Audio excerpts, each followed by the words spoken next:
Seja bem-vindo ao canal Nerd no Direito e hoje vamos falar sobre o episódio 39, Dragon Quest Dino Daibuken Fly o Pequeno Guerreiro 2020, resumo e crítica. E para você que gosta de acompanhar os acontecimentos no mangá também, esse episódio 39 equivale ao capítulo 138 até o 140, isso mesmo, dessa vez eles deram uma pisada no freio e a gente tem menos capítulos num só episódio. E antes de começar o resumo, já deixa o seu like, se inscreve no canal, porque assim você sempre será avisado quando sair vídeo novo aqui. E o episódio 38 de Dragon Quest começa com a chegada do Rei de Romos em Papúnica para a reunião. E o Rei de Romos olha para o Crocodile e já não faz uma cara muito boa, afinal de contas Crocodile já tinha sido um grande inimigo deles no passado. Mas o rei compreende que agora o Crocodile é amigo do Dai. E nesse momento o Dai retorna de Dameline com a coroa dos campeões. E ele pergunta ao rei se o rei permite que ele transforme essa coroa em uma arma. O Rei de Romos responde que a coroa já era do Dai e ele não tem por que se opor ao Dai fazer uma arma para a paz mundial. E no momento que o Dai agradece, aparece um navio de Bengarna chegando em Papúnica. Vemos também que eles começam a descarregar diversos tanques de dentro do navio. O Rei de Bengarna se apresenta e vemos que ele é um tanto orgulhoso de todo o seu aparato bélico. E o Rei de Bengarna afirma que o mundo será das armas de fogo, as espadas e magias não são nada contra canhões, segundo ele. Dai e Pop parece não ter gostado muito da arrogância do Rei de Bengarna. E o Crocodile já comenta com o Dai que acha que nem todo rei é tão admirável. O Dai pretende ir encontrar o Beruki, então ele fala ali com o Crocodile e o Crocodile diz pro Dai não se preocupar que ele tá ali e também o próprio exército do Rei de Bengarna. E o Pop reclama que está cansado de usar a Aurora. Conforme eu já tinha comentado no episódio 38 de Dragon Quest, aliás, se você não viu ainda, eu vou deixar no card aqui pra você e também na sugestão de telas finais pra você assistir. Lá eu havia mencionado que tinha personagem que era pra ter aparecido no episódio anterior, mas acabou não aparecendo, e é exatamente o Rei de Bengarna que aparece agora nesse episódio aqui. Na sequência vemos o grupo de supostos heróis indo para Papúnica. E ficamos sabendo que eles decidiram tentar mudar de vida e serem heróis de verdade. E aqui um dos personagens faz referências a jogos de Dragon Quest, afinal de contas ele menciona que eles podem ganhar dinheiro e pontos de experiência, ou seja, bem aí ligado aos games. E a ideia deles é ajudar o exército de Papúnica porque eles estão indo bem combatendo o exército demoníaco. De repente, os pretensos heróis acabam sendo surpreendidos pelo castelo da rocha demoníaca e eles ficam morrendo de medo e resolvem não atracar o seu barquinho em Papúnica. Enquanto isso, vemos que Lon Beruki já colocou a coroa dos campeões na fornalha e está segurando a mão do Dai. E ele está assim já por metade de um dia. Lon Beruki conta ao Dai que antigamente as pessoas e as armas eram como se fossem um só. As pessoas se esforçavam para alcançar armas mais poderosas, as pessoas eram fortes e as armas então evoluíam.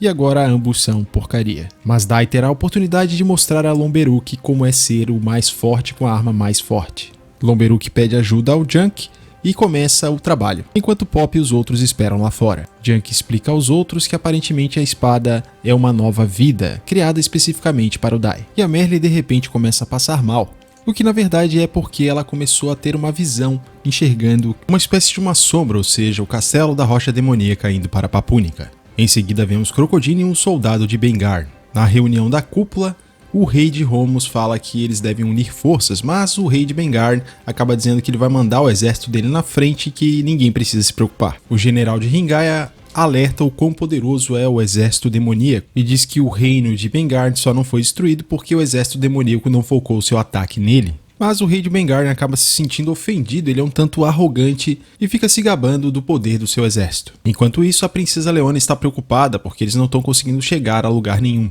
Enquanto o Rei de Bengarna fica se vangloriando pelo seu poderoso navio, o navio acaba sendo destruído com um único ataque. E vemos que o responsável foi o castelo da rocha demoníaca que surge em meio a uma neblina. E aqui, meus amigos, eu tenho que dizer que o castelo, apesar de ser 3D, ele ficou muito bem dessa forma e realmente é bastante ameaçador.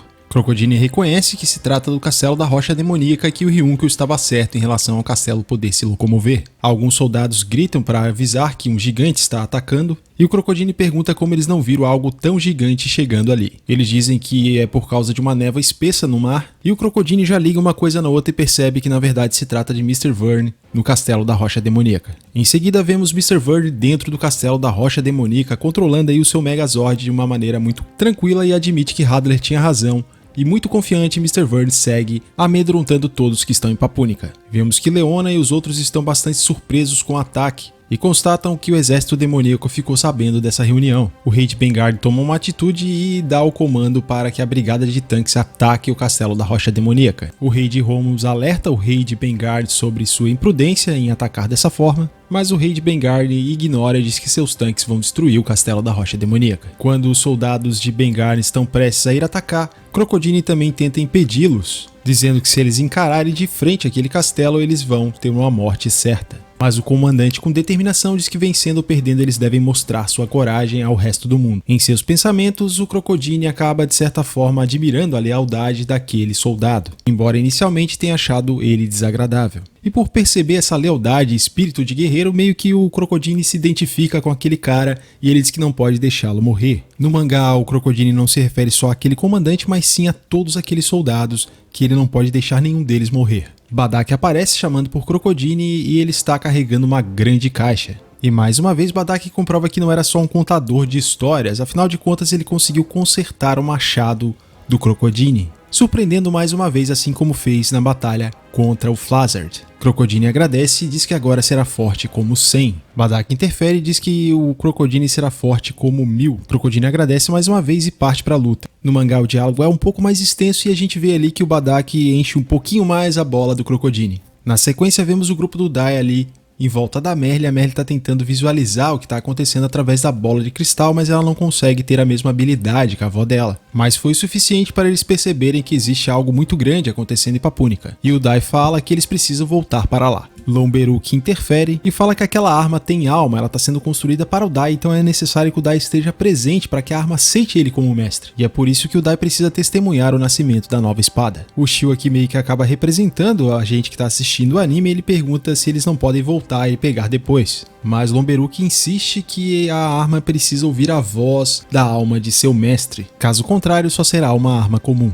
E essa parte em que o Pop, Dai, Man e o Junk conversam foi uma das melhores partes desse episódio 39. Pop, vendo a importância do Dai estar ali presente, e decide que Dai deve ficar ali e completar a espada. Enquanto isso, Pop e Man vão segurar o exército demoníaco. O Dai não concorda com Pop e diz que se eles não lutarem juntos, não vão conseguir vencer um inimigo imenso como aquele. E o Pop responde que é por isso que o Dai deve ficar e completar a espada, pois o exército demoníaco planeja matar todos os líderes do mundo, e mais do que nunca eles precisam da espada do herói. Podemos ver que Pop está bastante tenso, inclusive ele está suando em alguns momentos, mas percebendo a preocupação do Dai, o Pop finge muito bem e retruca o Dai perguntando se ele acha que eles não vão conseguir nem ganhar tempo. Afinal de contas, depois de tudo que eles passaram, o Dai não deveria pensar isso. O Pop e a Man passam bastante confiança pro Dai, inclusive o próprio Shio e a Merle acabam concordando e confiando também nisso. Vemos então que Dai fica mais tranquilo e feliz, confiando que pode contar com seus amigos. E assim Pop diz pro Dai deixar com eles por enquanto. Enquanto isso, em Papúnica, os soldados de Bengard iniciam os disparos dos seus tanques. E Mr. Vern diz que eles são tolos. Crocodile segue correndo para o campo de batalha enquanto vê diversos disparos atingirem o castelo da Rocha Demoníaca. E os soldados de Bengard atacam com tudo que tem, não só os tanques, mas também os navios. Na sequência vemos Pop bastante preocupado encostado numa árvore. Isso porque, embora ele tenha dito palavras tão bonitas e tenha assumido como se fosse realmente alguém muito corajoso, por dentro ele está com muito medo. Shio, vendo isso, diz para a Man que o Pop está surtando. Enquanto nem mesmo o pai do Pop acredita nele, a Man defende o Pop dizendo que ele pode parecer fraco no começo, mas sempre supera qualquer dor ou medo. E que é assim que ele sempre foi. A Merle, feliz, também concorda com o que a Man falou. E Junk ainda parece um pouco descrente. E o Pop ali naquele conflito acaba falando em voz alta que não adianta ter medo agora. E já chama todos para irem com ele. E antes de ir, ele ainda diz pro pai dele ser útil ao Lomberuk. Podemos ver que ele retomou sua coragem e determinação. E o pai do Pop, com seu jeito peculiar de demonstrar afeto com seu filho, manda ele calar a boca e diz que ele não deve atrapalhar os outros. E manda o Pop mostrar do que ele é feito. Pop então ri e se despede de seu pai. Pop então usa Urura para ir para Papúnica e vemos que o Pop está bastante determinado. A mãe do Pop aparece e pergunta se o Pop foi embora de novo. Junk confirma que sim e diz que nunca viu seu filho Pop com expressão tão séria. E que de repente seu filho se tornou adulto. Desde criança ele era sempre muito covarde e molenga, segundo Junk. E a mãe do Pop, emocionada, diz que eles ficaram bravos com o mestre Avan quando o Pop saiu de casa, mas... E o Junk fala que vai agradecer o Avan por ter transformado seu filho num homem. homem. E meus amigos, essa cena toda do Pop aqui também é um dos momentos preferidos meus desse episódio 39. Em seguida vemos novamente Papúnica e o ataque acontecendo e o rei de Bengarna se vangloriando, achando que seu exército está dando conta do castelo da Rocha Demoníaca. E nesse momento Pop, Man, Merle e Shio chegam no local. Leona pergunta pelo Dai e o Pop responde que ele está fazendo a espada mais forte do mundo. E Pop diz que eles vieram na frente para tentar segurar o ataque. O rei diz para eles esquecerem dessa espada e olharem o que o seu exército está fazendo. E a Merle alerta que não está funcionando o ataque. E o rei de Bengarn responde de forma mal educada. O exército então cessa fogo, enquanto todos ficam na expectativa e a fumaça vai se dissipando, o castelo da Rocha Demoníaca contra-ataca e o Crocodile rapidamente protege um dos soldados. O rei de Bengarn e os outros ficam com um esfíncter na mão. Podemos ver que na verdade o exército de Bengarn conseguiu destruir apenas uma carapaça de rochas que cobria um castelo repleto de canhões. Vemos que agora o castelo, antes que tinha um aspecto mais monstruoso, agora se aproxima mais de um Megazord realmente. Mr. Verne então se apresenta a Leona e todos os demais membros da cúpula e anuncia que ele traz uma ordem. Pop pergunta qual é a ordem e deduz que ele vai mandar eles se renderem, senão todos vão morrer. E o Mr. Verne, se mostrando muito badass, toca o terror com apenas uma palavra. Ele apenas diz: morram. Mr. Verne completa dizendo que nenhum deles tem valor para o Rei do Mal e que todos são vermes. Por isso, Mr. Verne não permitirá que eles se rendam. E mais uma vez ele ordena que todos morram e que sumam deste mundo junto com o reino inteiro. E assim se encerra o episódio. Essa cena final também merece destaque, que é uma das minhas preferidas também. Em relação à crítica desse episódio 39 de Dragon Quest, eu confesso pra vocês que esse episódio era um episódio que eu não esperava muito. Porém, esse episódio me surpreendeu positivamente. Temos um episódio desenvolvido com mais calma, com menos capítulos dentro de um único episódio. Um episódio fiel ao mangá, que tem apenas algumas simplificações nos diálogos entre os personagens. Tem uma coisa que eu não mencionei, mas no mangá a gente tem um pouco mais de ênfase na reclamação do Pop em relação a ele estar usando várias vezes o Rura. Ele está realmente ficando cansado. Aqui a gente tem essa passagem, porém com um pouco menos de ênfase. E eu não sei se isso pode atrapalhar o Pop na luta. Na minha opinião, esse foi um excelente episódio, inclusive mantendo a qualidade da animação. Eu gostei da versão 3D do Castelo da Rocha Demoníaca ali com a carapaça, porém a versão aqui em 3D do Castelo da Rocha Demoníaca sem aquela carapaça achei que ficou menos aterrorizante do que temos no mangá, porque ele é mais colorido e lembra bastante os robôs que nós vemos em Tokusatsu, do tipo Power Rangers.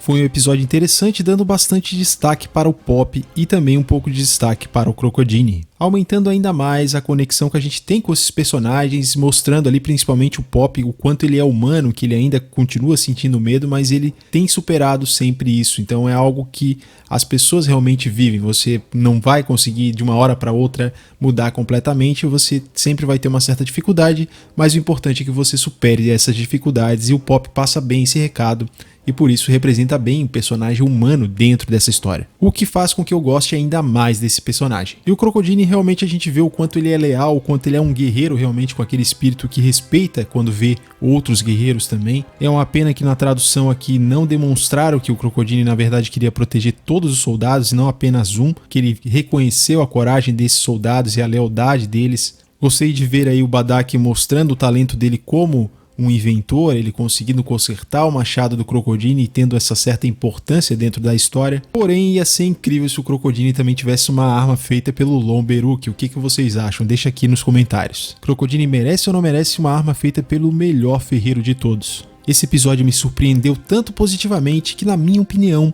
diferente do episódio 38, que eu disse que vocês deveriam ler o mangá, aqui esse episódio 39 adaptou tão bem os dois capítulos do mangá que, na minha opinião, você não precisaria ler o mangá, apesar de que aqui temos alguns diálogos simplificados, algumas pequenas modificações, mas o anime ficou muito melhor, muito mais emocionante do que é ler o mangá, na minha opinião. Além disso, o episódio 39 de Dragon Quest aumentou o meu hype para os próximos episódios. Aliás, se você viu a prévia do que está por vir aí no episódio 40, parece que teremos mais um episódio de grande qualidade. Mais um embate entre mestre e discípulo. E você, o que achou do episódio 39 Dragon Quest Dino Can Fly, o Pequeno Guerreiro 2020? Deixa sua opinião aqui nos comentários. Valeu e vejo vocês no próximo vídeo.